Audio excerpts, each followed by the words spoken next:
ओम नमो नारायणाय। आप सभी का स्वागत है मेरे चैनल पर। आज आप सुनेंगे अगहन मास की पौराणिक कथाएं। इन कथाओं को सुनने से मोक्ष की प्राप्ति होती है। तो चलिए शुरुआत करते हैं इन कहानियों की। कहानी अच्छी लगे तो चैनल को सब्सक्राइब और वीडियो को लाइक जरूर कर दीजिएगा। तो स्टार्ट करते हैं अपनी पहली कहानी से, गणेश भगवान की कहानी, जिस समय उनका विवाह नहीं हुआ था। भगवान गणेश जी की पूजा देवताओं में सबसे पहले की जाती है, लेकिन बात उस समय की है जब उनका विवाह नहीं हो रहा था, क्योंकि कोई भी कन्या उनसे विवाह नहीं करना चाहती थी। क्योंकि एक तो गणेश जी का सिर हाथी का सिर था, दूसरा उनका एक दांत भी टूटा हुआ था, इसलिए कोई भी कन्या उनसे विवाह करने के लिए तैयार नहीं हो रही थी। विवाह ना हो पाने के कारण गणेश जी दुखी रहने लगे थे। जब गणेश जी अन्य देवी देवताओं के विवाह में जाते थे तो उन्हें अपने विवाह की बात याद आ जाती थी। दूसरे देवी देवताओं का विवाह होते देखकर गणेश जी इतने ज्यादा दुखी हो गए थे कि उन्होंने दूसरे देवी देवताओं के विवाह में अड़चन लाना शुरू कर दिया और उनके इस कार्य में उनकी सहायता करता था उनका वाहन मूषक। गणेश जी के आदेश पर उनका वाहन मूषक देवी देवताओं के विवाह में जाता और उनके मंडप को खराब कर देता था, जिस कारण विवाह में बाधा आ जाती थी। गणेश जी और मूषक की इन शरारतों से सभी देवी देवतागण परेशान हो गए थे। इसलिए एक बार सभी देवतागण मिलकर गणेश जी के पिता यानी महादेव जी के पास शिकायत लेकर गए, लेकिन शिव जी के पास भी इस समस्या का कोई समाधान नहीं था, इसलिए वह देवताओं की कोई सहायता नहीं कर पाए। तब भगवान शिव और माता पार्वती ने देवताओं को इतना कहा कि इस समस्या का हल तो केवल ब्रह्मा जी ही निकाल सकते हैं। महादेव और देवी पार्वती की बात सुनकर सारे देवी देवता श्री ब्रह्मा जी के पास चले गए। उस समय ब्रह्मा जी योग निद्रा में लीन थे। ब्रह्मा जी को योग में देखकर देवी देवता उनसे प्रार्थना करने लगे, जिसके फलस्वरूप ब्रह्मा जी के योग से रिद्धि सिद्धि नाम की 2 पुत्रियां प्रकट हुईं। क्योंकि रिद्धि सिद्धि ब्रह्मा जी के योग से उत्पन्न हुई थी, इसलिए रिद्धि सिद्धि को ब्रह्मा जी की मानस पुत्रियां कहा जाता है। पुत्रियों को प्राप्त करने के बाद ब्रह्मा जी अपनी दोनों पुत्रियों रिद्धि और सिद्धि को लेकर गणेश जी के पास पहुँचे और गणेश जी को उन्होंने शिक्षा देने के लिए कहने लगे। क्योंकि गणेश जी बहुत ही बुद्धिमान और ज्ञानी थे, ब्रह्मा जी के कहने पर भगवान गणेश रिद्धि सिद्धि को शिक्षा देने के लिए तैयार हो गए। अब रिद्धि सिद्धि की शिक्षा शुरू हो गई थी। इस बीच जब कभी उनका शरारती मूषक किसी देवी देवता के विवाह में अड़चन डालने के लिए गणेश जी को उनके विवाह के बारे में बताने के लिए आता, तो रिद्धि सिद्धि स्वांग रचकर हमेशा मूषक को भगा दिया करती, जिससे देवी देवताओं का विवाह बिना किसी विघ्न के पूरा हो जाता था। ऐसा करते करते बहुत समय बीत गया। एक दिन गणेश जी को पता चल गया कि रिद्धि सिद्धि के कारण ही देवी देवताओं का विवाह बिना किसी अड़चन के पूरा हो रहा है। इस बात का पता लगने पर गणेश जी बहुत क्रोधित हुए, लेकिन गणेश जी क्रोधित कर पाते इससे पहले ही श्री ब्रह्मा जी वहां प्रकट हो गए और गणेश जी से कहने लगे कि हे गणेश, मेरी दोनों पुत्रियों रिद्धि सिद्धि के लिए मुझे कोई योग्य वर नहीं मिल रहा है, इसलिए मैं आपसे अनुरोध करता हूँ कि आप ही मेरी दोनों पुत्रियों से विवाह कर लीजिए। तब ब्रह्मा जी के कहने पर गणेश जी रिद्धि सिद्धि से विवाह करने के लिए तैयार हो गए और फिर उनका विवाह बड़े ही धूमधाम से रिद्धि सिद्धि के साथ हुआ। ऐसी मान्यता है कि गणेश जी के रिद्धि और सिद्धि से 2 पुत्र हुए, जिनका नाम शुभ और लाभ है। कुछ कथाओं में ऐसा भी वर्णन मिलता है कि रिद्धि सिद्धि प्रजापति विश्वकर्मा जी की पुत्रियां हैं। आज के दिन गणेश भगवान की पूजा करने से ऐसा माना जाता है कि भगवान गणेश जी की पूजा के साथ ही माता रिद्धि सिद्धि और शुभ लाभ की पूजा भी स्वतः हो जाती है और इन सभी का आशीर्वाद भी मिलता है। अब सुनिए माँ लक्ष्मी जी की कथा। भारतवर्ष के सौराष्ट्र देश में द्वापर युग की यह कहानी है। सौराष्ट्र में उस समय भद्रश्रवा नाम के राजा थे। वे बड़े प्रतापी राजा थे। 4 वेद, 6 शास्त्र, 18 पुराणों का उन्हें ज्ञान था। उनकी रानी का नाम सूरज चंद्रिका था। रानी देखने में सुंदर और सुलक्षणा थी, पतिव्रता भी थी। उन दोनों को 7 पुत्र और उसके बाद एक कन्या का वरदान मिला था। कन्या का नाम था श्यामबाला। एक बार महालक्ष्मी जी के मन में आया कि जाकर उस राजा के राजप्रसाद में रहे, इससे राजा को 2 गुना धन दौलत की प्राप्ति होगी और वह इस धन दौलत से अपनी प्रजा को और सुख दे पाएगा। गरीब के घर अगर रहे और उसे धन दौलत प्राप्त हो तो वह स्वार्थी की तरह केवल अपने ऊपर ही खर्च करेगा। यह सोचकर श्री महालक्ष्मी जी ने एक बूढ़ी ब्राह्मण स्त्री का रूप धारण किया। हाथ में लाठी लेकर लाठी के सहारे वे रानी के द्वार तक जा पहुंची। यद्यपि उन्होंने बूढ़ी औरत का रूप धारण किया था, पर उनके चेहरे पर देवी का तेज था। उन्हें देखते ही एक दासी सामने आई। उसने इनका नाम धाम कर्म पूछ डाला। वृद्ध ब्राह्मणी का रूप धरे हुए माता लक्ष्मी जी ने कहा, बालिके, मेरा नाम कमला है, मेरे पति का नाम भुवनेश है, हम द्वारिका में रहते हैं। तुम्हारी रानी पिछले जन्म में एक वैश्य की पत्नी थी। वह वैश्य गरीब था। गरीबी के कारण हर रोज उसके घर में झगड़े हुआ करते थे और उसका पति भी रोज उसे मारता था। इन बातों से तंग आकर वह घर छोड़कर चली गई और वन जंगलों में खाली पेट भटकने लगी। उसकी इस दुर्दशा पर मुझे दया आई, तब मैंने उसे सुख संपत्ति देने वाली श्री महालक्ष्मी जी की कथा सुनाई। मेरे कहने पर उसने श्री महालक्ष्मी जी का व्रत किया। श्री महालक्ष्मी जी प्रसन्न हुई और उसकी गरीबी दूर हुई। उसका घर संसार दौलत संतति संपत्ति से भर गया। बाद में पति पत्नी दोनों परलोक सिधारे। लक्ष्मी व्रत के कारण वे लक्ष्मी लोक में रहे। उन्होंने जितने साल महालक्ष्मी का व्रत किया उतने हजारों साल उन्हें सुख भोग मिला। इस जन्म में उनका जन्म राजघराने में हुआ है, परंतु वह श्री महालक्ष्मी जी का व्रत करना भूल गई है और मैं उसे यही याद दिलाने आई हूँ। बूढ़ी ब्राह्मणी की बात सुनकर दासी ने उन्हें प्रणाम किया और फिर श्री महालक्ष्मी जी का व्रत किस तरह किया जाए इस विषय में पूछा। तब वृद्धा रूपधारी माँ लक्ष्मी जी ने दासी को पूजा की विधि और महिमा बताई। इसके बाद वह दासी माता को प्रणाम करके रानी को बताने अंदर चली गई। राज वैभव में रहते हुए रानी को अपने ऐश्वर्य का बड़ा घमंड हुआ था। संपत्ति और अधिकार के कारण वह उन्मत्त हो गई थी। दासी के द्वारा बताई गई वृद्धा ब्राह्मणी की बातें सुनकर वह आग बबूला होकर राजद्वार पर आकर बुढ़िया रूपधारी श्री महालक्ष्मी जी पर ही बरस पड़ी। उसे यह नहीं पता था कि स्वयं श्री महालक्ष्मी जी माता एक वृद्धा ब्राह्मणी का रूप धारण किए हुए उसके द्वार तक आई हैं। परंतु रानी का इस कदर रूखा बर्ताव और अपना अनादर देखकर अब माता लक्ष्मी जी ने वहां ठहरना ठीक नहीं समझा और वे वहां से चल पड़ी। राह में उन्हें राजकुमारी श्यामबाला मिली। उन्होंने श्यामबाला को सारी बात बताई। श्यामबाला ने अपनी ओर से श्री महालक्ष्मी जी माता से क्षमा मांगी और माता को उस पर दया आ गई। उन्होंने श्यामबाला को श्री महालक्ष्मी जी व्रत के बारे में बताया। उस दिन अगहन यानी मार्गशीर्ष मास का पहला गुरुवार था। श्यामबाला ने परम श्रद्धा से श्री महालक्ष्मी जी का व्रत रखा। फलस्वरूप राजा सिद्धेश्वर के सुपुत्र मालाधर से उसका विवाह हुआ। वह धन दौलत ऐश्वर्य वैभव से माला माल हो गई। पति के साथ ससुराल में आनंद से दिन बिताने लगी। इधर श्री महालक्ष्मी जी का रानी पर प्रकोप हुआ। फलस्वरूप राजा भद्र शिवा का राज्य और राज कारोबार सब कुछ नष्ट हो गया। यहाँ तक कि खाने के लिए भी लाले पड़ गए। ऐसी दशा में एक दिन रानी ने राजा से निवेदन किया कि हमारा दामाद इतना बड़ा राजा है, धनवान है, ऐश्वर्यशाली है, क्यों ना उसके पास जाए और अपना हाल उसे बताएं तो वह जरूर हमारी सहायता करेगा। इसी बात पर राजा भद्रश्रवा दामाद के पास रवाना हुए। राज्य में पहुंचकर एक तालाब के किनारे थोड़ी देर विश्राम करने के लिए ठहरे। तालाब से पानी लेते आते समय दासियों ने उन्हें देखा। उन्होंने विनम्रता से उनके बारे में पूछा और जब उन्हें यह पता चला कि वे रानी श्यामबाला के पिता हैं, तो दौड़ते हुए जाकर उन्होंने रानी को सारी बात बताई। रानी ने दासी के हाथ राज परिधान भेजकर बड़े ठाट से उनका स्वागत और आदर सत्कार करवाया, खान पान करवाया। जब वे वापस लौटने लगे तो सोने की मोहरों से भरा हुआ घड़ा भी दिया।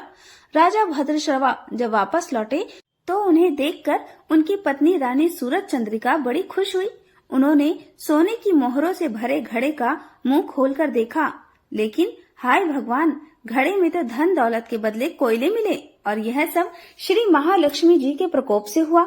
इस तरह दुर्दशा में कई और दिन बीत गए। इस बार रानी स्वयं अपनी कन्या के पास गई। वह दिन अगहन मास का अंतिम गुरुवार था।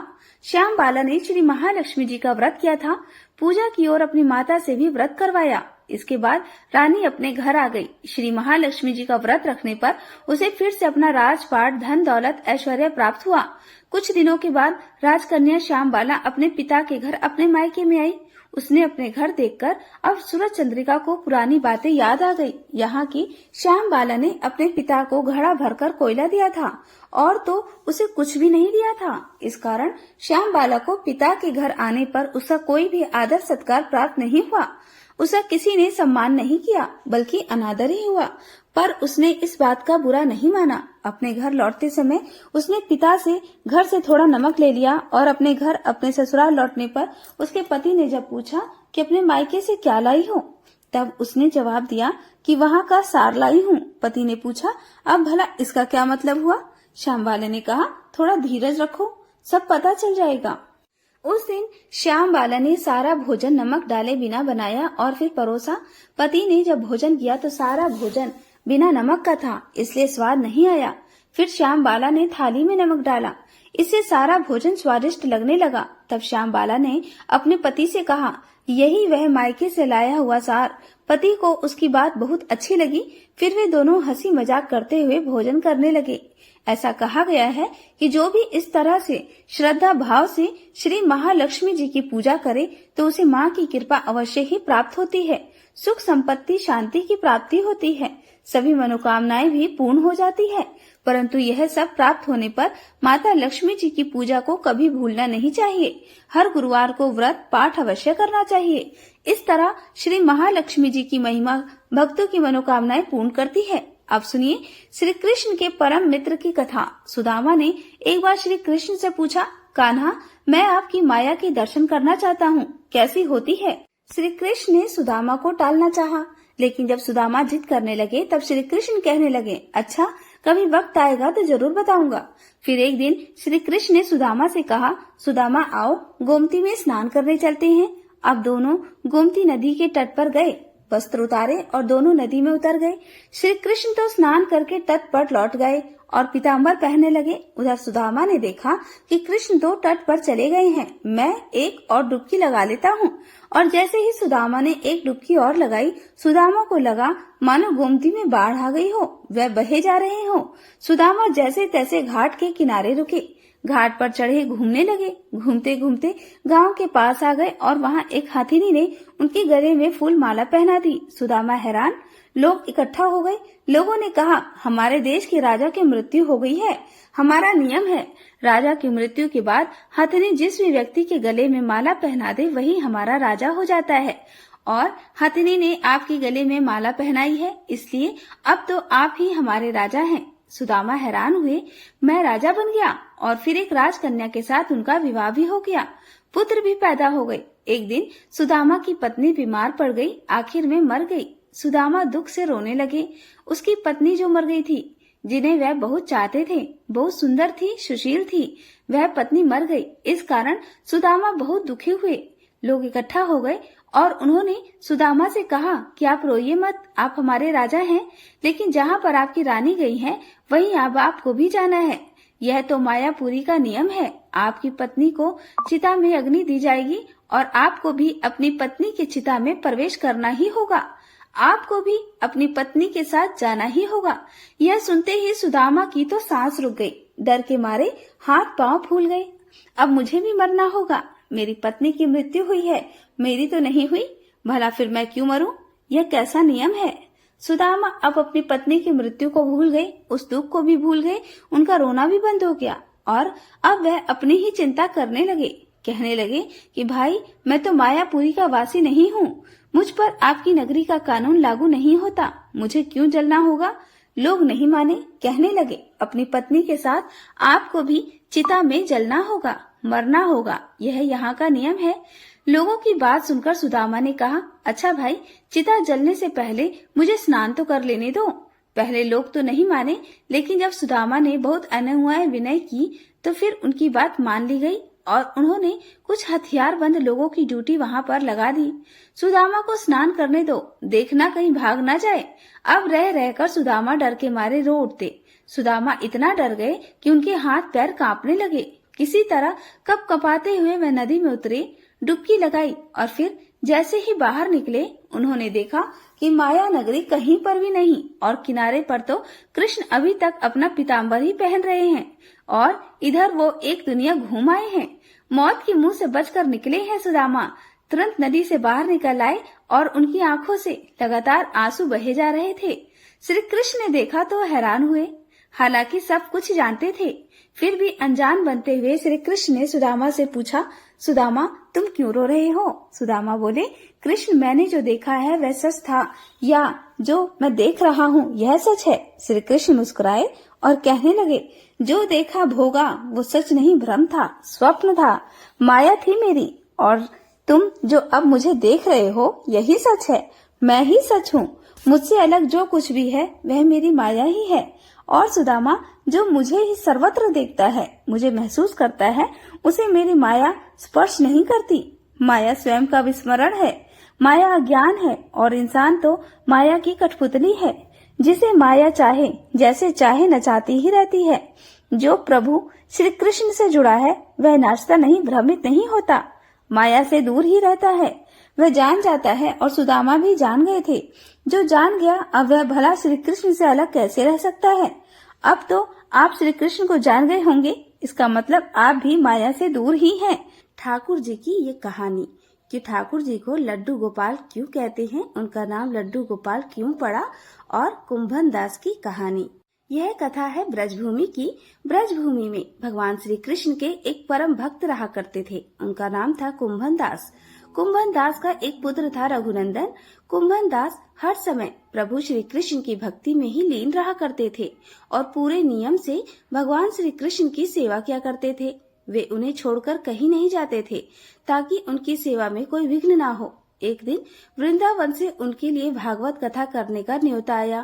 पहले तो उन्होंने मना कर दिया, लेकिन लोगों के जोर देने पर वे कथा के लिए जाने को तैयार हो गए। उन्होंने सोचा कि भगवान की सेवा की तैयारी करके वे रोजाना कथा करके वापस लौट आएंगे, जिससे कि भगवान का सेवा नियम भी छूटेगा नहीं।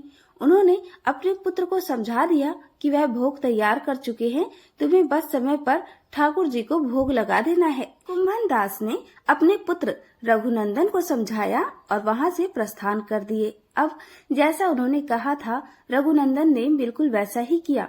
रघुनंदन ने भोजन की थाली ठाकुर जी के सामने रखी और सरल मन से आग्रह किया कि ठाकुर जी आ जाओ और भोग लगाओ।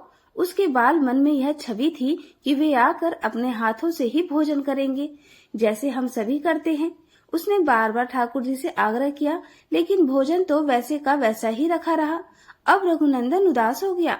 उसने रोते हुए पुकारा, ठाकुर जी आ जाओ और भोग लगा लो। ठाकुर जी ने एक बार बोलने पर जब भोग नहीं लगाया तो रघुनंदन और तेज तेज रोने लगा और जोर जोर से रोते हुए भगवान को आवाज देने लगा, ठाकुर जी आ जाओ भोग लगा लो, ठाकुर जी आ जाओ भोग लगा लो। भगवान श्री कृष्ण जो कि भक्तों के अधीन ही रहते हैं, उनकी सरलता को देखकर प्रसन्न हो गए और प्रकट हो गए। ठाकुर जी ने एक बालक का रूप धारण किया और भोजन करने बैठ गए। यह दृश्य देखकर रघुनंदन भी प्रसन्न हो गया। अब रात को जब कुंभन दास जी आए तो उन्होंने लौटकर अपने बेटे से पूछा, बेटा तुमने ठाकुर जी को भोग लगाया था? रघुनंदन ने कहा, हाँ पिताजी, ठाकुर जी को भोग लगा दिया था। अब कुंभन दास जी ने प्रसाद मांगा तो पुत्र ने कहा कि ठाकुर जी ने तो सारा भोजन खा लिया। कुंभन दास जी ने सोचा कि बच्चे को भूख लगी होगी तो सारा भोजन इसने ही खा लिया होगा, लेकिन अब तो यह रोज का नियम शाही हो गया था। कुंभन दास जी रोज भोजन की थाली लगाकर जाते और रघुनंदन ठाकुर जी को भोग लगाते, और जब वे वापस आकर प्रसाद मांगते तो एक ही जवाब मिलता कि ठाकुर जी ने सारा भोजन खा लिया। कुंभन दास जी को अब लगने लगा कि पुत्र झूठ बोलने लगा है। कुंभन दास ने एक दिन लड्डू बनाकर थाली में सजा दिए और छिपकर देखने लगे कि बच्चा क्या करता है। रघुनंदन ने रोज की तरह ठाकुर जी को पुकारा तो ठाकुर जी बालक रूप में प्रकट होकर आए और लड्डू खाने लगे। अब साक्षात भगवान श्री कृष्ण को अपने सामने प्रकट देखकर कुंभन दास जी से रहा नहीं गया। वे दौड़ते हुए आए और प्रभु के चरणों में गिरकर विनती करने लगे। उस समय ठाकुर जी के हाथ में लड्डू था और दूसरे हाथ वाला लड्डू मुख में जाने को ही था कि वे जड़ हो गए। इसके बाद से ही उनकी इसी रूप में पूजा की जाती है और वे लड्डू गोपाल कहलाने लगे। प्रेम से बोलिए, हम सबके प्यारे श्री लड्डू गोपाल जी की जय। अब सुनिए गणेश जी महाराज की कथा। तो कथा शुरू करने से पहले प्रेम से बोलिए, गणेश जी महाराज की जय हो। कैलाश पर्वत पर शिव पार्वती का दिव्य निवास था। शिव जी जो सृष्टि के संहारक और योग के प्रतीक हैं, प्राय ध्यान में लीन रहते थे। दूसरी ओर उनकी पत्नी देवी पार्वती हिमालय की पुत्री थी और वह अत्यंत सौम्य, करुणामय तथा प्रेम से परिपूर्ण थी। यद्यपि देवी पार्वती स्वयं शक्ति का ही स्वरूप है, लेकिन उनके हृदय में एक विशेष इच्छा यह थी कि मैं भी मातृत्व की भावना का अनुभव करूं। पार्वती चाहती थी कि उनके पास एक पुत्र हो जो उनका सदा साथ दे और मैं उनके साथ ढेरों बातें करूं, खूब दुलार प्यार करूं। जब शिव जी भगवान समाधि में लीन हो तो वह मेरा अच्छे से ख्याल रखे।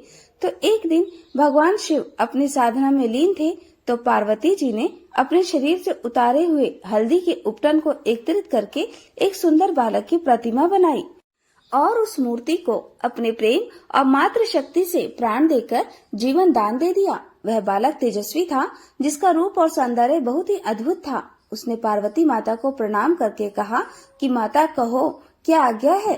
तो पार्वती माता ने उसे अपने बालक के रूप में स्वीकार किया और उससे कहा कि बेटा तुम्हारा नाम गणेश है। गणेश बहुत ही आज्ञाकारी था। वह अपनी माँ के प्रति समर्पित था। उसकी बुद्धि और शारीरिक शक्ति अलौकिक थी और पार्वती के हृदय में भी अपने पुत्र के लिए खूब दुलार और स्नेह था। तो पार्वती माता कहने लगी कि बेटा मैं स्नान करने जा रही हूँ, तुम दरवाजे पर खड़े हो जाना, किसी को भी अंदर मत आने देना, चाहे वह कोई भी हो। तो गणेश जी ने कहा कि ठीक है माँ, जो आपका आदेश है, कोई भी अंदर नहीं आ पाएगा। तो गणेश जी अपनी माँ के आदेश का पालन करते हुए घर के द्वार पर खड़े हो गए। पूरी निष्ठा और भक्ति के साथ वहीं पर खड़े रहे। उसी समय शिव जी भगवान ध्यान समाप्त करके पार्वती से मिलने कैलाश लौटे। जब शिव जी ने अपने घर के द्वार पर एक छोटे से बालक को पहरा देते हुए देखा तो उन्हें बड़ा ही आश्चर्य हुआ। शिव जी ने उस बालक के पास आकर कहा कि हे बालक, मैं भगवान शिव हूँ, मुझे अंदर जाने दो। तो गणेश जी तो अपनी माँ के आदेश का पालन कर रहे थे, तो वह तो बिना झिझक के बोले कि मुझे माँ का आदेश है, मैं किसी को भी अंदर नहीं जाने दूंगा, चाहे वह कोई भी हो, आपको भी प्रवेश करने की अनुमति नहीं है। तो शिव जी ने समझाने का बहुत प्रयास किया कि मैं तुम्हारा पिता हूँ, पार्वती का पति हूँ, यह मेरा ही घर है, तुम मुझे अंदर जाने दो। लेकिन गणेश जी तो अपनी माँ के आदेश से हटने के लिए तैयार ही नहीं थे। तो उन्होंने पूरी दृढ़ता से कहा कि मैं आपको अंदर नहीं जाने दूंगा। तो उसके इस तरह के बर्ताव को देखकर तो भगवान शिव ने अपने सेवकों को आदेश दिया कि भगवान के द्वार पर डटे उस बालक को समझाकर वहां से हटा दो ताकि मैं अंदर प्रवेश कर सकूं। मुझे बहुत गुस्सा आ रहा है। तो शिव जी के आदेश का पालन करते हुए भगवान शिव के गणों ने गणेश जी को बहुत समझाया, द्वार से हट जाने की विनती की, परंतु गणेश जी तो नहीं माने। उन्होंने शिव गणों को बुरी तरह से पीट कर वापस भेज दिया। तो शिव जी के गण वापस आ गए। तो शिव जी ने पूछा कि तुम्हारा यह हाल किसने किया। तो वह बताने लगे कि उस बालक ने हमें बुरी तरह से मारा है। तो भगवान शिव सोचने लगे कि छोटा सा बालक है और इतने गणों को मार पीट कर भगा दिया। तो शिव जी को बहुत ही गुस्सा आ गया और उन्होंने अपने त्रिशूल को उठाया और गणेश जी के पास जाकर उनका सर धड़ से अलग कर दिया। गणेश जी का शरीर निर्जीव होकर धरती पर गिर पड़ा। जब पार्वती स्नान करके बाहर आई तो देखा कि उनके प्रिय पुत्र का सिर कट चुका है और वह निर्जीव पड़ा है। तो उनका हृदय दुख से फट पड़ा। उनका मात्र हृदय यह दृश्य सहन नहीं कर सका और वे जोर जोर से विलाप करने लगी। समस्त सृष्टि उनकी पीड़ा से थरथराने लगी। उनका दुख जल्द ही प्रचंड क्रोध में बदल गया। देवी पार्वती ने अपनी दिव्य शक्तियों को जागृत कर लिया और उनकी क्रोधमय दृष्टि से संपूर्ण ब्रह्मांड में तबाही मचने लगी। प्रकृति का संतुलन बिगड़ गया और समस्त देवतागण भयभीत हो गए। देवी पार्वती ने घोषणा की कि अगर गणेश को पुनर्जीवित नहीं किया गया तो मैं सारी सृष्टि का विनाश कर दूंगी। तो सारे देवता मिलकर शिव जी के पास गए और विनती करने लगे, पार्वती का क्रोध किसी तरह से शांत करो, गणेश जी को पुनर्जीवन दान दो, वरना आज तो अनर्थ हो जाएगा। शिव जी को भी अपने किए पर पश्चाताप हो रहा था। तो वह पार्वती के पास जाकर बोले कि पार्वती, मैंने अज्ञानतावश ये गलती कर दी है और अब मैं तुम्हारे पुत्र को पुनः जीवन दान देने का वचन देता हूँ। यह कहकर शिव जी ने अपने गणों को आदेश दिया कि तुम पृथ्वी पर जाकर देखो कि कोई ऐसा बच्चा जिसकी तरफ उसकी माँ पीठ करके सोई हो तो उस बच्चे का सर ले आना, उसी से गणेश वापस जिंदा हो सकता है। तो शिव जी के गण आदेश पाकर पृथ्वी लोक में चले गए। हर जगह देखा कोई भी माँ अपने बच्चे की तरफ पीठ करके नहीं सोई थी। तो वह निराश होकर वापस चल पड़े। तो रास्ते में एक घने वन में देखा कि एक हाथिनी अपने बच्चे की तरफ पीठ करके लेटी थी। तो उस बच्चे का सर काटकर शिव जी के पास ले आए और भगवान शिव ने उस हाथी के बच्चे के सिर को गणेश के शरीर से जोड़ दिया और फिर अपनी दिव्य शक्तियों से उसे जीवन दान दिया। तो गणेश जी पुनर्जीवित हो गए, लेकिन अब उनका शरीर हाथी का था। पार्वती अपने पुत्र को फिर से जीवित देखकर बहुत ही खुश हुई, परंतु उनके नए रूप को देखकर उन्हें संकोच भी हुआ। वह शिव जी से कहने लगी कि स्वामी, आपने यह क्या किया? अब मेरे बच्चे को देखकर सारे लोग मजाक बनाएंगे कि देखो हाथी का सर लगा है। तो पार्वती की बात सुनकर शिव जी बोले कि देवी पार्वती, यह तुम्हारा केवल पुत्र नहीं है, यह मेरा भी पुत्र है। मैं गणेश की अदम्य भक्ति और निष्ठा को पहचान गया हूँ। मेरा आशीर्वाद है कि हमारा पुत्र सारे जगत के लिए पूजनीय होगा। हर शुभ कार्य में इसकी सबसे पहले पूजा की जाएगी। कोई भी कार्य गणेश को याद किए बिना शुरू नहीं होगा। यह सब विघ्नों को हरने वाला, सब बाधाओं को दूर करने वाला होगा। सारे देवता भी इसकी पूजा करेंगे। हर शुभ कार्य में गणेश का नाम सबसे पहले लिया जाएगा। इस प्रकार गणेश जी की गणों की अधिपति गणपति के रूप में सम्मानित किया गया। उन्हें ज्ञान, विवेक और बाधाओं को दूर करने वाले देवता के रूप में पूजा जाने लगा। उनके हाथी का सिर प्रतीक बना बुद्धिमत्ता और विवेक का। उनका विशाल पेट सम संसार के सुख दुख को धारण करने की क्षमता का प्रतीक बना। उनके टूटी हुई दांत ने यह संदेश दिया कि जीवन में त्याग और बलिदान ही सच्ची सफलता का मार्ग है। गणेश जी की 4 भुजाएं चारों दिशाओं और 4 प्रकार के कर्मों का प्रतिनिधित्व करती है। उनके एक हाथ में गदा और जो इच्छा और वासना पर नियंत्रण का प्रतीक है, दूसरे हाथ के पास है जो लोगों को गलत मार्ग पर चलने से रोकती है। उनका छोटा वाहन चूहा मानव की इच्छा और अहंकार का प्रतीक है, जिसे गणेश ने वश में कर लिया है। गणेश के अन्य प्रतीक जैसे उनकी बड़ी सी सूंड और छोटी छोटी आंखें हमें यह सिखाती हैं कि जीवन में सूक्ष्म और गहन दृष्टिकोण रखना चाहिए। उनके बड़े कान हमें यह सिखाते हैं कि सुनने की क्षमता जीवन में बहुत ही महत्वपूर्ण है। हमें दूसरों की बातों को हमेशा ध्यान से सुनना चाहिए। बोलो गणेश जी महाराज की जय। अब सुनिए सीता नितनेम की कथा और उसके बाद कृष्ण चालीसा। इस कहानी को सीता माता कहती थी और प्रभु श्री राम सुना करते थे। एक दिन श्री राम भगवान को किसी काम के लिए बाहर जाना पड़ा तो सीता माता कहने लगी, भगवान मेरा तो 12 वर्ष का नितनेम है, अब आप बाहर जाएंगे तो मैं अपनी कहानी किसे सुनाऊंगी। तब श्री राम ने कहा कि सीते आप कुएं की पाल पर बैठ जाना और वहाँ जो भी औरतें पानी भरने आएंगी उन्हें अपनी कहानी सुना दिया करना। सीता माता कुएं की पाल पर जाकर बैठ गई। तभी एक स्त्री आई। उसने रेशम की जरी की साड़ी पहन रखी थी और सोने का घड़ा ले रखा था। सीता माता उसे देखकर कहने लगी, बहन मेरा 12 वर्ष का नितनेम सुन लो। फिर वह स्त्री बोली कि मैं तुम्हारा नितनेम सुनूंगी तो मुझे तो घर जाने में देर हो जाएगी और मेरी सास मुझसे झगड़ा करेगी। इसलिए उसने कहानी नहीं सुनी और अपने घर चली गई। लेकिन उसके घर जाते ही उसकी रेशम जरी की साड़ी फट गई। सोने का घड़ा मिट्टी के घड़े में बदल गया। सासू ने देखा तो पूछा, अरे बहू ये किसका दोष अपने सिर लेकर आ गई है। बहू बोली, माँ जी कुएं पर एक औरत बैठी थी, उसने अपनी कहानी सुनने के लिए कहा लेकिन मैंने नहीं सुनी, शायद उसी का यह फल मुझे मिला है। बहू की बात सुनकर अगले दिन वही साड़ी और वही घड़ा लेकर सास कुएं की पाल पर गई। सास को वहीं पर सीता माता बैठी मिली तो माता सीता ने कहा, बहन मेरी कहानी सुन लीजिए। सासू बोली, एक बार छोड़, मैं तो 4 बार कहानी सुन लूंगी। तब सीता माता बोली, राम आए लक्ष्मण आए, देश के पुजारी आए, नित नेम का नेम लाए, आओ राम बैठो राम, तपी रसोई जीमो राम, माखन मिश्री खाओ राम, दूध बताशा पियो राम, सूत के पल का मोठो राम, शाल दुशाला पोठो राम, शाल दुशाला ओढ़ो राम, जब बोलूं राम ही राम, राम सवारे सबके काम, खाली घर भंडार भरेंगे, सबका बेड़ा पार करेंगे, श्री राम जय जय राम। सासू बोली, बहन कहानी तो बहुत अच्छी लगी। फिर कहानी सुनकर सासू घर चली गई और उसकी साड़ी फिर से रेशम जरी की बन गई। मिट्टी का घड़ा भी फिर से वापस सोने के घड़े में बदल गया। बहू ने देखा तो कहने लगी, सासू माँ आपने ये सब कैसे किया। सासू बोली, बहू तू दोष लगा कर आई थी और अब मैं दोष उतार कर आ रही हूँ। बहू ने पूछा कि माँ जी वह कुएं वाली स्त्री कौन है। सासू ने बताया कि वह तो सीता माता थी, वह पुराने से नया कर देती हैं, खाली घर में भंडार भर देती हैं, वह लक्ष्मी का वास घर में कर देती हैं और मनुष्य की जो भी इच्छा हो उसे पूर्ण कर देती हैं। बहू बोली, माँ जी फिर तो ऐसी कहानी मुझे भी सुना दो। सास बोली कि ठीक है तुम भी सुनो। फिर सास ने कहानी शुरू की, राम आए लक्ष्मण आए, देश के पुजारी आए, नित नेम का नेम लाए, आओ राम बैठो राम, तपी रसोई जीमो राम, माखन मिश्री खाओ राम, दूध बताशा पियो राम, सूत के पल का मोठो राम, शाल दुशाला पोठो राम, शाल दुशाला ओढ़ो राम, जब बोलूं राम ही राम, राम सवारे सबके काम, खाली घर भंडार भरेंगे, सबका बेड़ा पार करेंगे।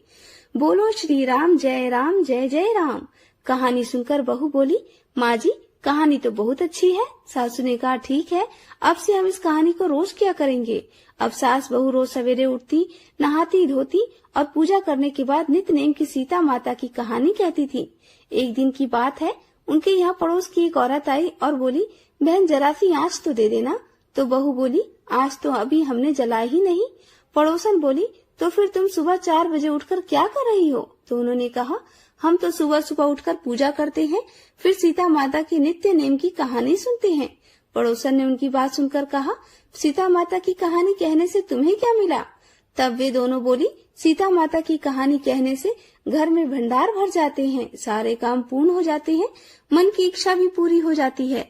पड़ोसन ने कहा, बहन अगर ऐसा है तब तो फिर मुझे भी कहानी सुना दो। तब बहू बोली, ठीक है, तुम भी यही कहानी सुन लो।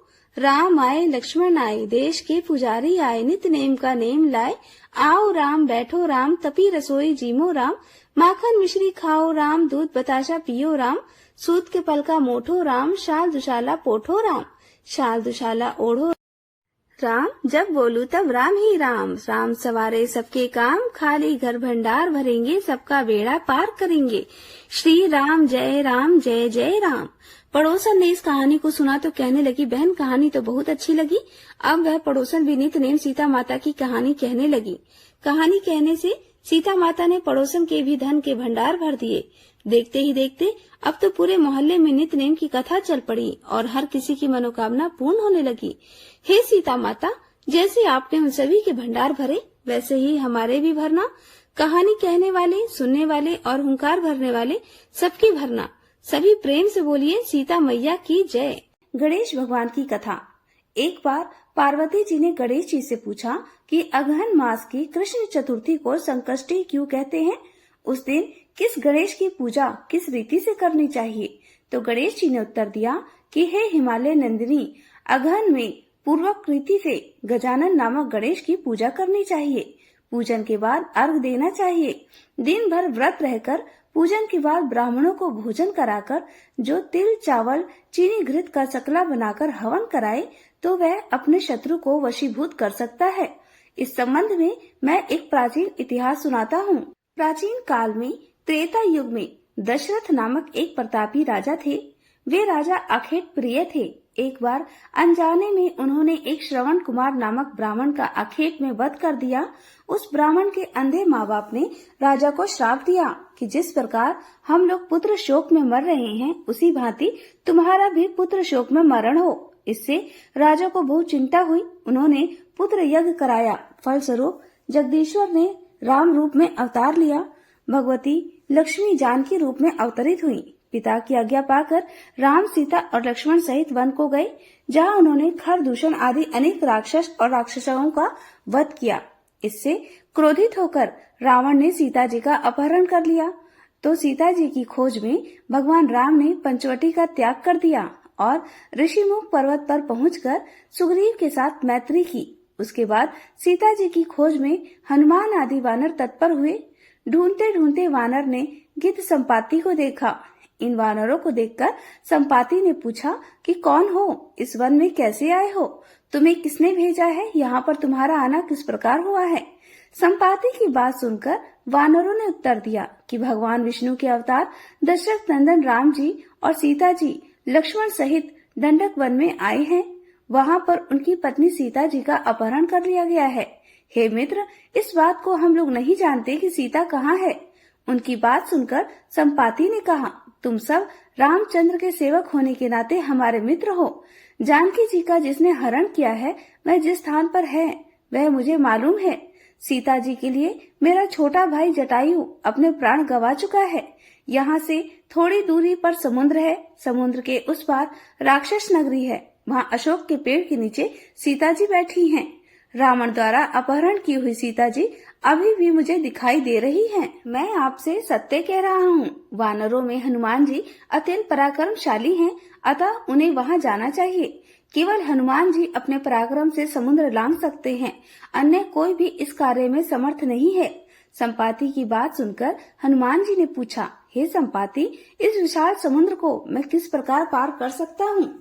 हमारे ऊपर सब वानर वह जाने में असमर्थ हैं, तो मैं अकेला कैसे पार जा सकता हूँ?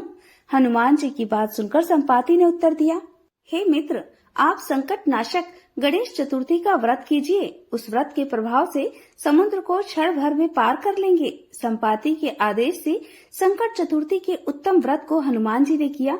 हे देवी, इसके प्रभाव से हनुमान जी क्षण भर में समुद्र को लांघ गए। इस लोक में उनके समान सुखदायक कोई दूसरा व्रत नहीं। श्री कृष्ण जी कहते हैं, हे महाराज युधिष्ठिर, आप भी इस व्रत को कीजिए। इस व्रत के प्रभाव से आप क्षण भर में अपने शत्रुओं को जीतकर संपूर्ण राज्य के अधिकारी बनेंगे। भगवान कृष्ण का वचन सुनकर युधिष्ठिर ने गणेश चतुर्थी का व्रत किया। इस व्रत के प्रभाव से वे अपने शत्रुओं को जीतकर राज्य के अधिकारी बन गए। तो प्रेम से बोलिए, गणेश भगवान की जय। अब आइए सुनाते हैं भगवान श्री कृष्ण की लीला की एक मनमोहक कथा, जिसमें भगवान श्री कृष्ण सत्यभामा का घमंड तोड़ने के लिए अपनी लीला रचते हैं। तो लीला के अनुसार सत्यभामा के पुण्य व्रत के पुरोहित के रूप में नारद जी सत्यभामा से दान में उनकी सबसे प्रिय वस्तु मांग लेते हैं। तब सत्यभामा गलती से अपने पति भगवान श्री कृष्ण को दान कर देती है। द्वारकाधीश श्री कृष्ण नारद मुनि के दास बन जाते हैं। बहुत मिन्नतें करने के बाद भी नारद जी कहते हैं कि वैसे तो न दान में दी हुई कोई चीज वापस नहीं होती, परंतु तुम इसके बदले मुझे कुछ दे दो तो मैं भगवान को छोड़ सकता हूँ। यह सुनकर सत्यभामा बहुत प्रसन्न होती है और कहती है, यह सच है? तो नारद जी कहते हैं, हाँ देवी, अपने पति के लिए आपके हृदय में इतनी गहरी भावना देखकर मेरा हृदय पिघल गया और मैं इन्हें मुक्त करने का निश्चय करता हूँ। तो आप इनका मोल चुका दो, आप इन्हें रख लो। यह सुनकर सत्यभामा कहने लगी कि कुछ क्या मुनिवर, मैं तो इनके बदले आपको बहुत कुछ दे दूंगी। आपको इतना दान दूंगी कि आज तक किसी ने नहीं दिया होगा। यह सुनकर श्री कृष्ण सत्यभामा को देखते हैं और मन ही मन सोचते हैं कि इसमें अहंकार अभी भी बाकी है। सत्यभामा कहती हैं कि ऐसी अमूल्य मणि में ऐसे रत्न, इतना सोना कि आप समेटे समेटे थक जाओगे, परंतु सोना खत्म नहीं होगा। यह सुनकर नारद मुनि कहते हैं, नारायण नारायण, मैं इतने धन का क्या करूंगा देवी?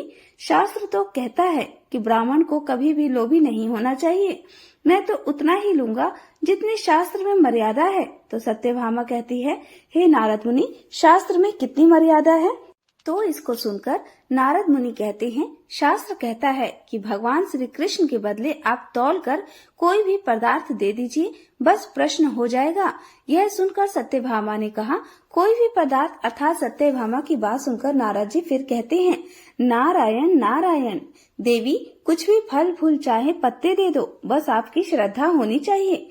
जो आप श्रद्धा पूर्वक इनके बराबर तौल कर दे दोगी, मैं ले लूंगा। यह सुनकर सत्यभामा और भी प्रसन्न हो जाती हैं और कहती हैं, धन्यवाद देवर्षि। जब सत्यभामा इनका तुला दान करेगी तो फूलों पत्तों से नहीं, सोने चांदी से करेगी, माणिक मोतियों से करेगी। यह सुनकर नारद मुनि हंसते हुए कहते हैं, जैसे आपकी इच्छा देवी, तुला दान का प्रबंध कीजिए। तो यह सुनकर हाथ जोड़कर सत्यभामा कहती है, अभी करते हैं। तो श्री कृष्ण भगवान नारद जी की ओर देखकर मुस्कुराते हुए फिर सभी लोग कई ब्राह्मणों के सामने विधि पूर्वक तुला के एक पल्ले में श्री कृष्ण को बिठाया जाता है और दूसरे पल्ले में सत्यभामा थाल में सजे हुए सोने चांदी और एक माणिक रखती है। कई थाल रखने के बाद भी वह देखती है कि कृष्ण का पल्ला तो हिल भी नहीं रहा। तब वह थाल लाती है, रख देती है। ऐसा करते करते सत्यभामा का खजाना खाली हो जाता है, परंतु श्री कृष्ण भगवान तो ज्यों के त्यों बैठे रहते हैं। फिर सत्यभामा निराश होकर अपने गहने भी तराजू पर रख देती है, परंतु फिर भी कुछ नहीं होता। तो रुक्मणी देखती है कि सत्यभामा बहुत निराश है, तो वह सत्यभामा के पास जाती है। सत्यभामा कहती है, दीदी जो मेरे पास था मैं सब कुछ अर्पण कर चुकी हूँ। तो रुक्मणी कहती है, सत्यभामा अभी सब कुछ कहाँ अर्पण हुआ है? इस तरह कहते हुए रुक्मणी अंगूठी की ओर संकेत करती है, तो यह मुद्रिका अभी तुम्हारे पास है। फिर रुक्मणी अंगूठी निकाल कर रख देती है। तो आभूषण तो भारी ढेर के आडंबर होते हैं, इनके सहारे तुम श्री कृष्ण को तौलने चली थी। तूने देख लिया ना, इतना कौतुक, इन्हें अपनी आत्मा के अनुसार तोलो। सत्यभामा, एक पत्नी की भावना से तोलो। ये सोने के आभूषण तुम्हारे अहंकार के प्रतीक हैं। अच्छा किया जो तूने उन्हें अर्पण कर दिया। अब एक भक्त की भांति इन्हें पुकारो। भक्ति और प्रेम से यह हार जाएंगे। धन अहंकार की शक्ति से नहीं हारेंगे। श्री कृष्ण भगवान सत्यभामा की ओर देखकर मुस्कुरा रहे होते हैं। फिर रुक्मणी वह अंगूठी सत्यभामा को देकर कहती है, यह लो अंतिम मुद्रिका, पूरी श्रद्धा के साथ चढ़ा दो। इसके साथ अपनी आत्मा भी चढ़ा दो, निश्चय ही जीत होगी तुम्हारी। सत्यभामा, धन का अहंकार छोड़ो। यह लो तुलसी के पत्ते। तो तुलसी के पत्ते से भी रीझ जाते हैं। फिर रुक्मणी तुलसी का पत्ता लेकर अंगूठी के बीच लगाकर सत्यभामा को दे देती है। सत्यभामा उसे देखती है और अपने माथे से लगाकर पूर्ण श्रद्धा और भक्ति से तुला पर रखती है। तभी चमत्कार होता है। प्रभु का पल्ला ऊपर उठ जाता है। सभी खड़े होकर फूल बरसाने लगते हैं। सत्यभामा यह देखकर बहुत प्रसन्न होती है और आंखों से आंसू भरकर भक्ति भाव से श्री कृष्ण भगवान को देखने लगती है। श्री कृष्ण जी खुश होकर सत्यभामा को देखकर गदगद हो जाते हैं। तो प्रेम से बोलिए, कृष्ण भगवान की जय। भगवान अपने भक्त की परीक्षा तो लेते ही हैं, लेकिन उसकी भक्ति को देखकर नंगे पांव ही दौड़े चले आते हैं। अति प्राचीन काल की बात है। द्रविड़ देश में एक पांडे वंशी राजा राज्य करता था। उनका नाम था इंद्रधमन। भगवान की आराधना में अपना अधिक समय व्यतीत करते थे। यद्यपि उनके राज्य में चारों ओर सुख शांति थी। प्रजा प्रत्येक रीति से संतुष्ट थी, प्रसन्न थी।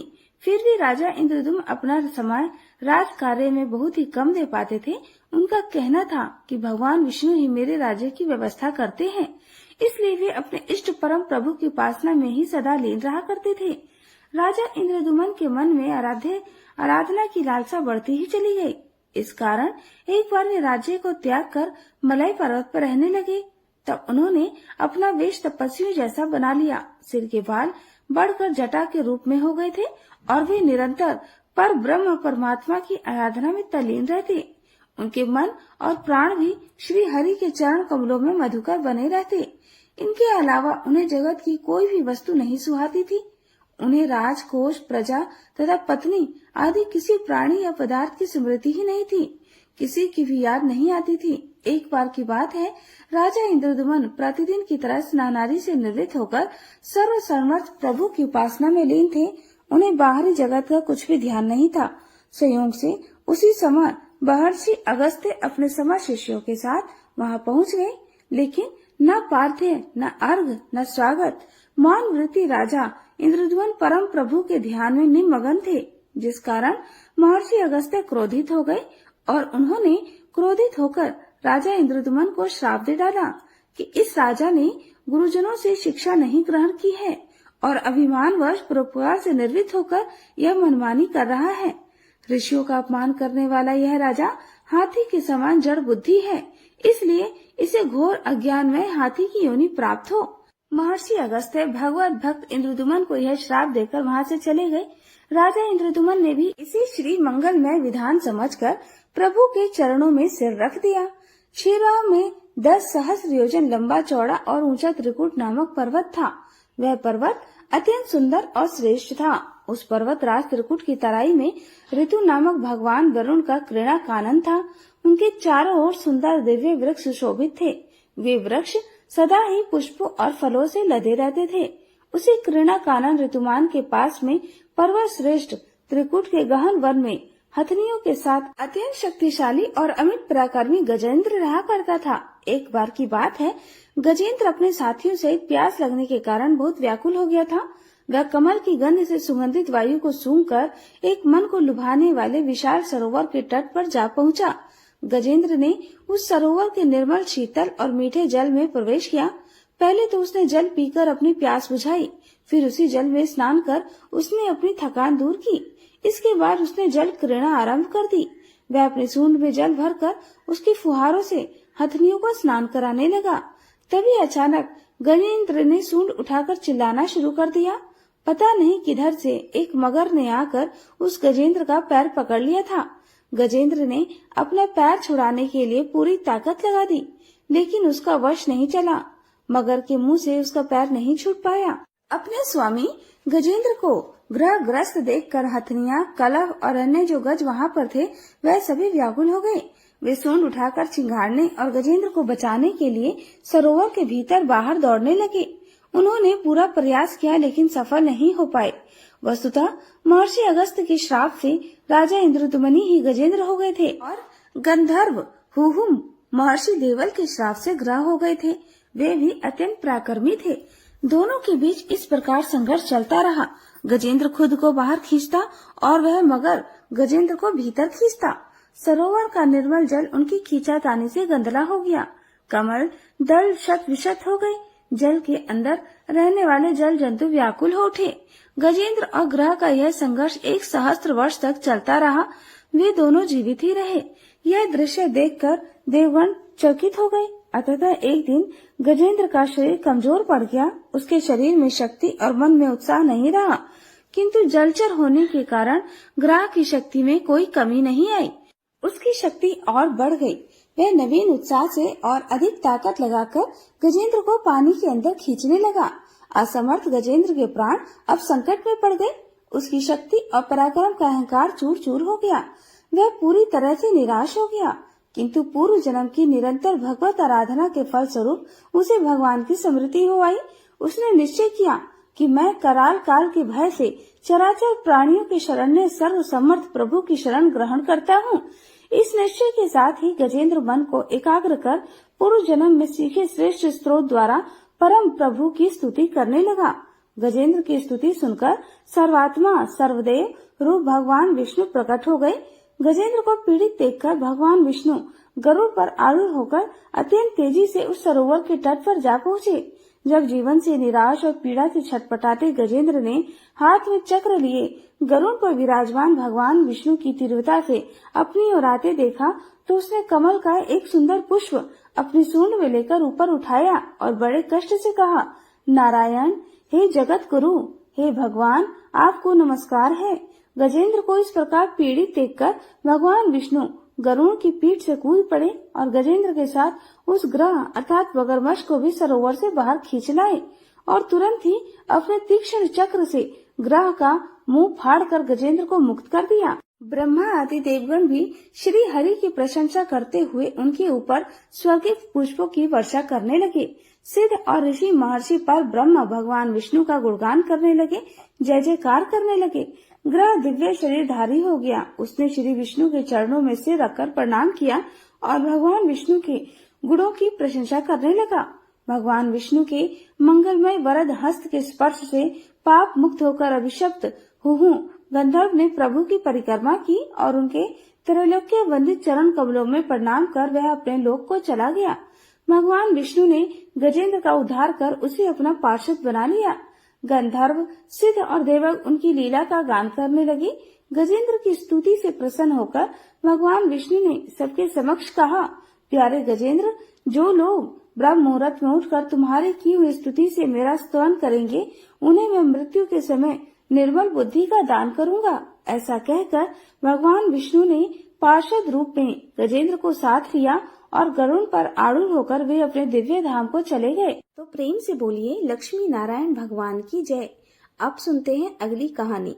जब कंस अपनी बहन देवकी के विवाह के बाद उन्हें रथ में बिठाकर ले जा रहे थे, उसी समय आकाशवाणी हुई थी कि देवकी का 8वां पुत्र उनकी मृत्यु का कारण बनेगा। तो आकाशवाणी सुनकर कंस ने देवकी और उसके पति वसुदेव को कारागार में डाल दिया और देव के जैसे ही पुत्र होता उसे जन्म लेते ही मार देते। जब देवकी का 8वां पुत्र भगवान श्री हरि विष्णु के अवतार श्री कृष्ण ने जन्म लिया, तो वे अपने 8वें पुत्र के जन्म लेते ही माता देवकी और वसुदेव बहुत दुखी हो गए कि अब तो कंस को पता चलेगा तो वह इसे मार देगा।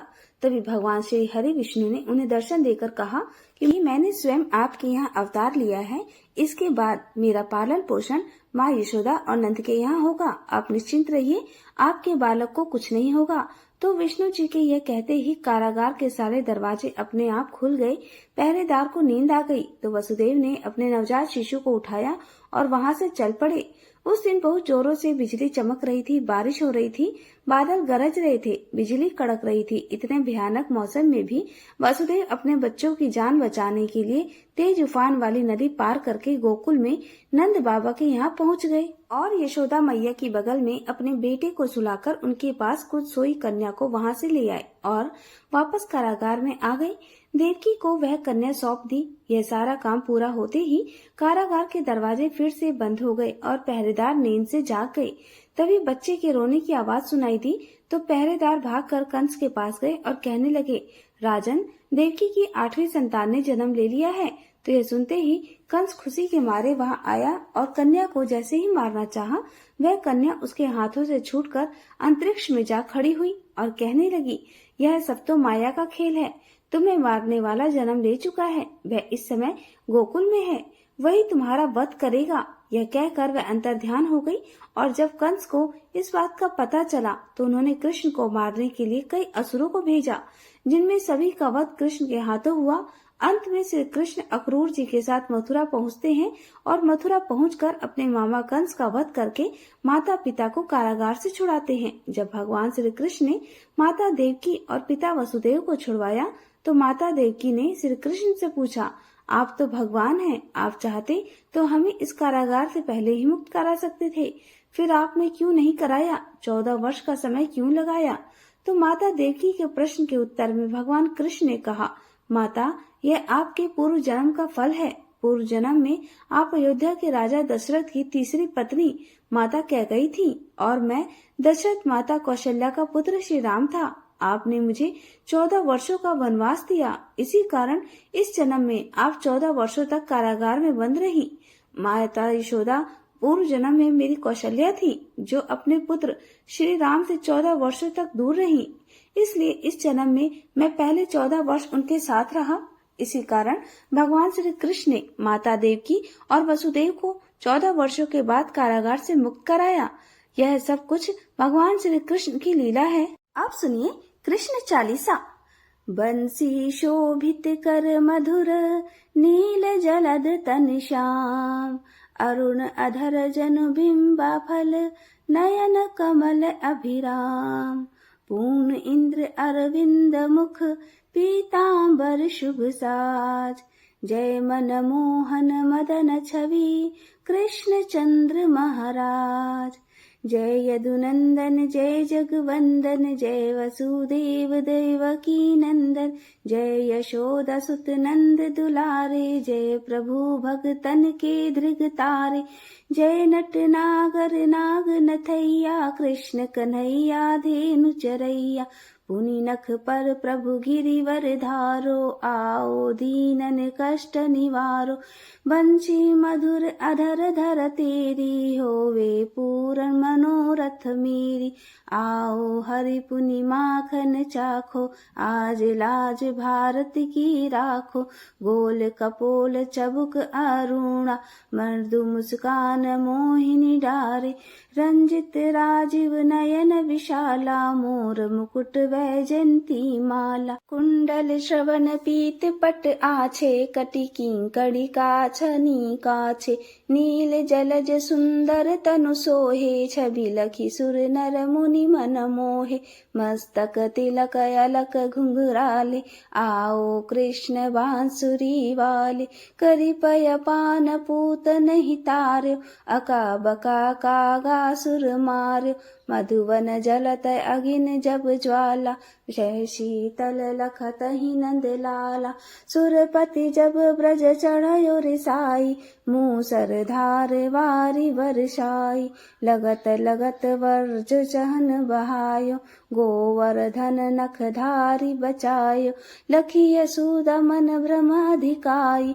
मुख महा 14 भुवन दिखाई, दुष्ट कंस अति उधम मचायो, कोटि कमल जब फूल मंगायो, नाथी काली यही तुम तब लीन्हे, चरण चीन्हे दय निर्भय कीन्हे, करी कोपिन संग रास विलासा, सबकी पूरन करि अभिलाषा।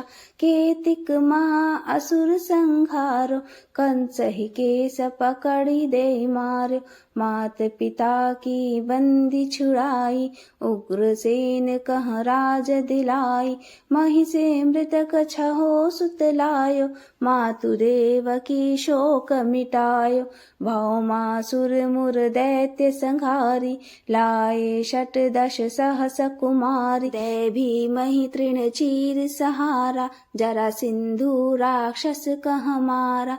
असुर बकासुर आदिक मार्यो, भगतन के तब कष्ट निवार्यो।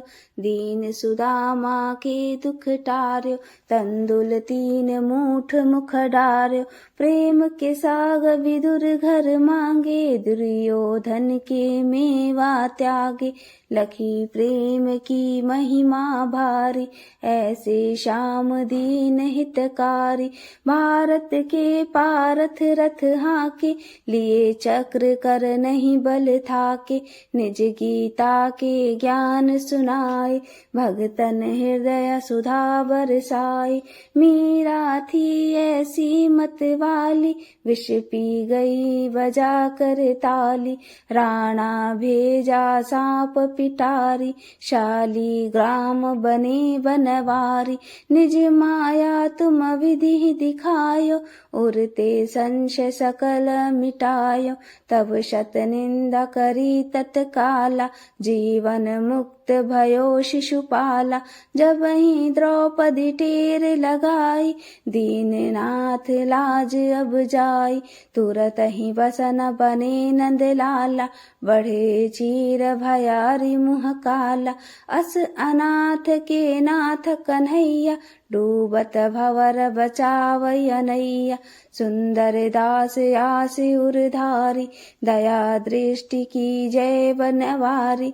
नाथ सकल मम कुमति निवारो, क्षमहु बेगी अपराध हमारो। खोलो पट अब दर्शन दीजे, बोलो कृष्ण कन्हैया की जय। बोलो कृष्ण कन्हैया की जय, बोलो कृष्ण कन्हैया की जय। यह चालीसा कृष्ण का पाठ करे उधारी, अष्ट सिद्धि नव निधि फल लहे पदारथ चारी। बोलो श्री